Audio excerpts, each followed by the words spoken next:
こんにちは、ジパング55のタカです。今回は東北三大祭りの一つ、ねぶた祭りをご紹介します。人生で一度は見たい、日本でも最大規模のお祭りです。このチャンネルはホテル紹介を中心に日本の魅力をご紹介しています。お得な旅行情報を知りたい方はチャンネル登録していただけると嬉しいです。それでは早速向かいたいと思います。ねぶた祭りは毎年8月2日から7日に行われます。今回は初日の8月2日に来ております。青森市内までは三沢空港近くでレンタカーを借り、車で来ました。お祭り期間は臨時駐車場が作られ、1日1000円で駐車が可能です。ただ会場の一番近い場所でも15分ほど歩きます。ねぶた祭りは午後7時スタートですが、満車を心配して昼頃に来ました。思っていたより空いていましたね。初日ということで空いていたのかもしれません。少し歩いても良ければ駐車場は問題なく止められるように感じました。場所は少し分かりにくいですが、街中に看板があるので確認してみてください。もし満車が気になる方は電車や公共交通機関を使った方がいいですね。ねぶた祭りは日程によってねぶたの運行スケジュールが異なります。大通りを封鎖して2時間ほど練り歩くのでコース自体に大きな違いはありません。2023年のねぶた祭りの場合、8月2日から3日は子どもねぶたが10台、大型ねぶたが15台運行します。子どもねぶたは大型ねぶたより少し小さめのねぶたです。8月4日から6日は大型ねぶたが20台運行します。ねぶた祭りはねぶたの出来や踊り子を審査員が評価します。8月2日から5日まで審査をした結果、ねぶた大賞が発表されます。6日はねぶた大賞を受賞したねぶたを見ることができます。もし大迫力のねぶたを見たい方は、この期間に来ることがおすすめですね。ねぶた祭りが始まる前に、簡単に市内の観光スポットや屋台をご紹介します。青森市内にある青森魚菜センターは、好きな海鮮の具材を乗せ、海鮮丼を作れます。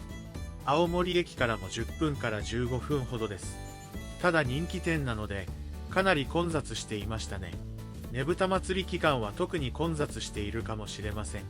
お昼はどこもかなり早く営業を終了しています。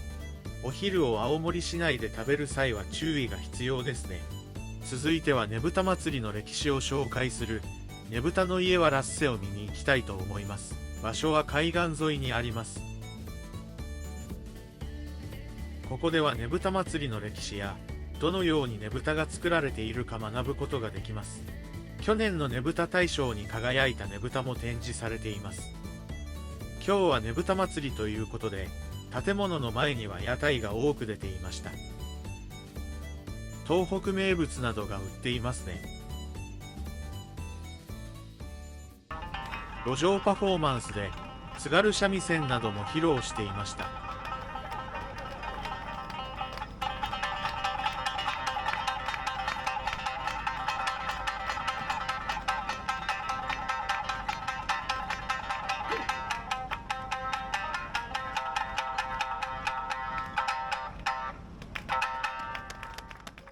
館内も物産展などが出ていました。ねぶた祭りの時期は青森市内全体が盛り上がりますね。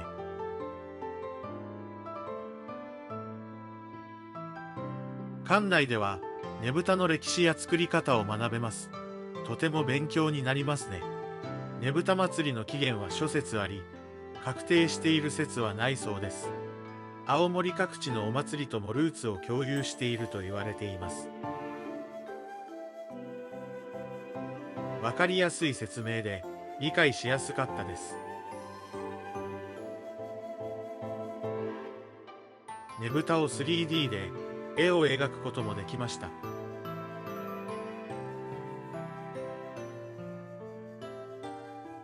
館内には実際のねぶたも展示されていました。とても迫力がありますね。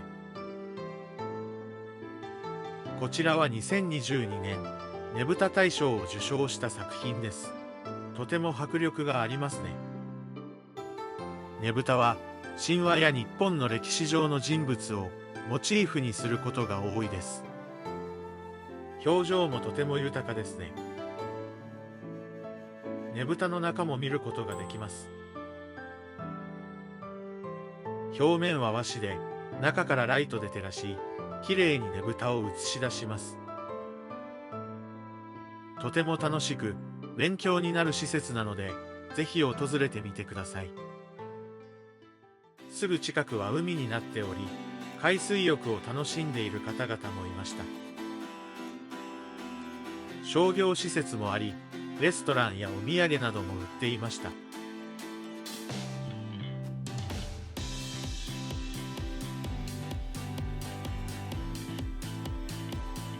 ねぶたの家から近くの青森物産館にも行ってみたいと思います。海辺を歩いて10分ほどの距離ですね。海風が気持ちの良い場所ですね。8月7日は昼間にねぶたが運行し、夜はこの海辺をねぶたが海上運行します。そして花火とともにフィナーレを迎えます。どのタイミングのねぶたを見たいかで、ねぶた祭りに訪れる日を決めた方がいいです。比較的空いたタイミングで、ねぶたを見たい方は8月2日から3日。迫力あるねぶたを見たい方は8月4日から6日。花火を見たい方は8月7日がおすすめです。物産館はお土産などを中心に販売しています。外では屋台も出ていますね。この豆腐イカメンチを食べてみたのですが、意外に美味しかったですね。街中に様々な屋台が出ていますが、ねぶたの家の周りや物産館の周りにも多くの屋台が出ていました。何か食べながらねぶたを見るのもいいですね。注意点としてはトイレが少ないです。お店の中もトイレは混雑しているので、お酒の飲み過ぎは注意が必要ですね。それでは今回は有料席を購入しているので、席に向かいたいと思います。席はねぶた祭り開催の1ヶ月前にネットで販売されます。席は先着順なので、発売当日に買うのがおすすめです。席はブロックごとに分かれています。ブロックを選んで購入した後は、自動的に席が振り分けられます。おすすめは南2の審査員席があるエリアです。ただ例年この席は取り合いになりますので、早めに予約することをお勧めします。大通りが封鎖され、有料席が置かれます。今回は初日だったので、席も開始のギリギリになってようやく置かれました。席のブロックはこのような表示があるので、自分で確認して向かう必要があります。席には番号が振られているので、チケットに記載のある番号の座席に着席します。席に着く際にパンフレットが渡されます。ねぶたの説明がいろいろ書いてあります。これを読むだけでも面白いですね。それではいよいよねぶた祭りの始まりです。最初は子どもねぶたです。地元の幼稚園から大学生まで幅広い年齢の子どもたちがねぶたを出しています。ラッセーラー、ラッセーラーの掛け声と一緒に街を練り歩きます。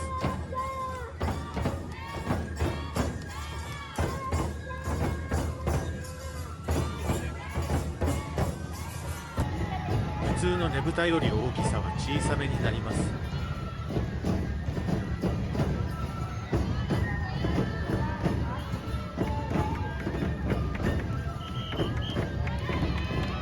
それでも迫力がありますね。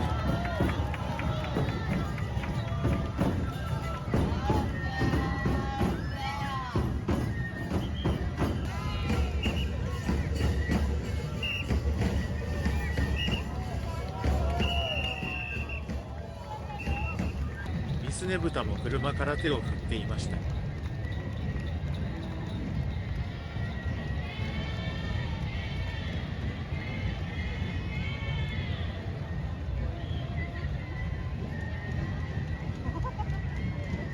踊りを踊る羽と音楽の合奏隊、そしてねぶたと続いていきます。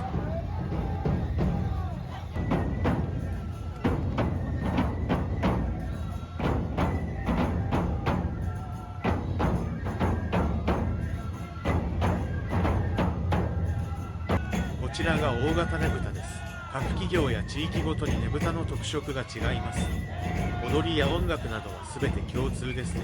とても大きく迫力があります。ねぶたを近くに呼ぶためにうちわで招くようです。これが多いとねぶたが近くに来てくれやすくなるみたいですね。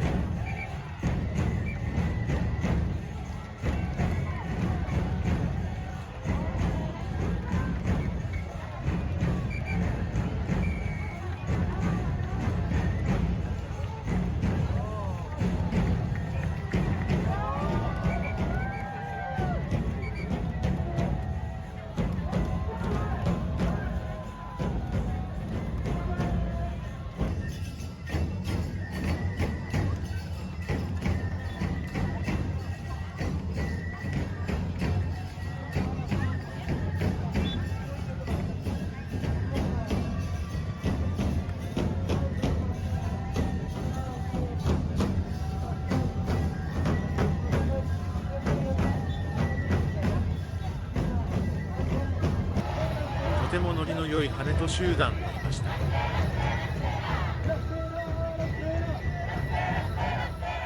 お客さん楽しんでますか？座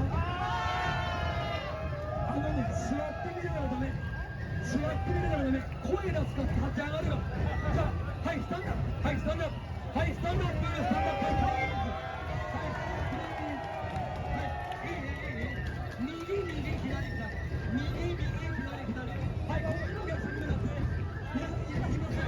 いいですか？いいですか？じゃあ、声で合わせて。いくぞ。はい、ラッセーの。ラッセーの。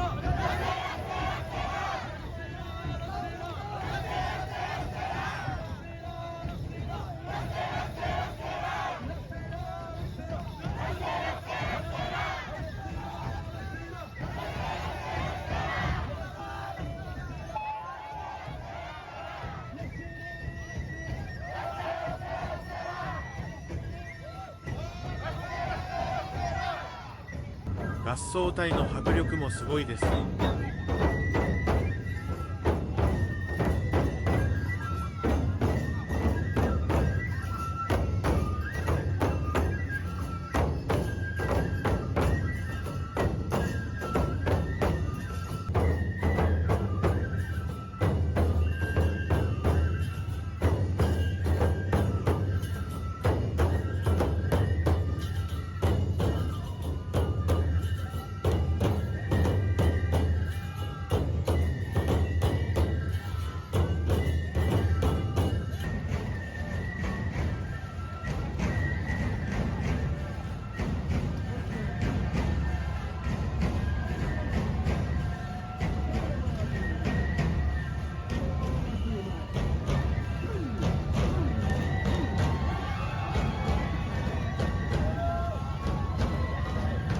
踊り手である羽とは衣装を揃えれば誰でも参加が可能です。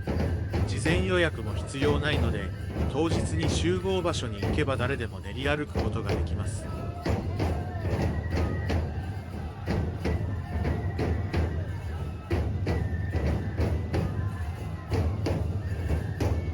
前回紹介した星野リゾート青森屋も歩いていました。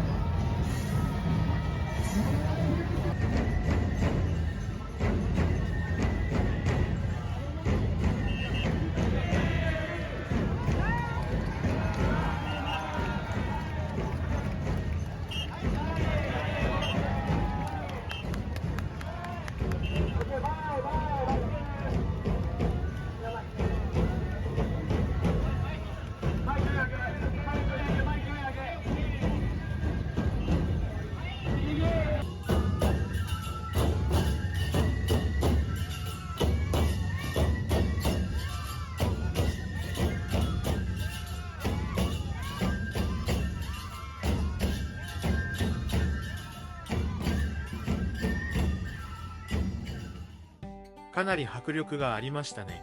ねぶたがすべて通り過ぎた場所から流れ解散になります。花火大会と違って一斉に帰らないので、多少は混雑緩和になっていますね。それでは今回のねぶた祭りいかがだったでしょうか。すごい迫力でしたね。混雑もしていますが、一生に一度は見てもらいたいお祭りです。ぜひ一度訪れてみてください。動画作りの励みになるので、チャンネル登録、高評価いただけたら嬉しいです。最後までご視聴いただき、ありがとうございました。それではまた次回動画でお会いしましょう。さようなら。